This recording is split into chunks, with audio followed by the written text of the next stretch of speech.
the way with 11 mentions. Moms are holding strong with 3 shout-outs. God, creator of the universe, 0 mentions. And Mario Lopez, host of Access Hollywood, 1. All right. No surprise in this godless town. Looks like a godless town now, don't it? For decades, this town has thrived on greed, mocked God, and they refuse to build back the country that built them. Instead, they glamorize their sin, flaunt their wealth, and shove godless content in our faces all the day long. But listen, God is about to bless his people with extreme abundance, y'all. If you know, you know. And he will make his presence undeniable to these elites. They've mocked them and they provoked them. And now they are receiving their consequences. Words have power, y'all. Y'all see what that lady said. What a godless town this is. Oh, it must look like a godless town now. Yesterday, the Lord gave my wife a powerful dream that revealed the truth about these fires. Y'all may think we're crazy, but I believe her with all my heart because of the confirmations we've received. She saw massive red leopard-like beasts, big beasts, standing upright, clad in metal armor. They were armed. With 3 heads, 3 leopard heads spewing fire out their mouths at buildings.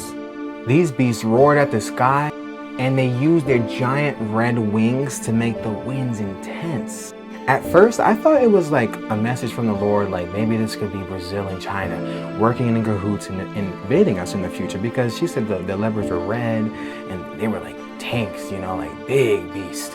But we came to realize that was not the case.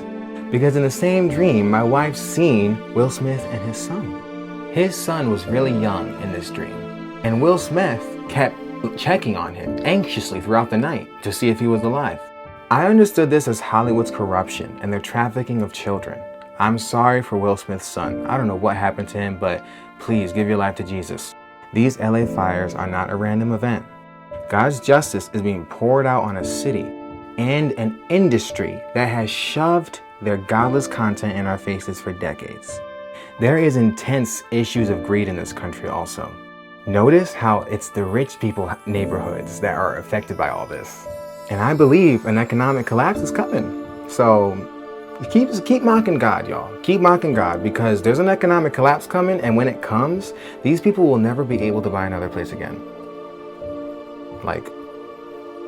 And if you hate me for this video, especially if you're a saint, this is for you. You will be a part of those people hating the 2 prophets when they admit to the world that they sent a big plague. My wife had a dream of a black plague coming, and Elijah's the one who sent her the triangle. So watch for triangles. Whatever this thing is, I'm telling you, it is dangerous. It's called the black...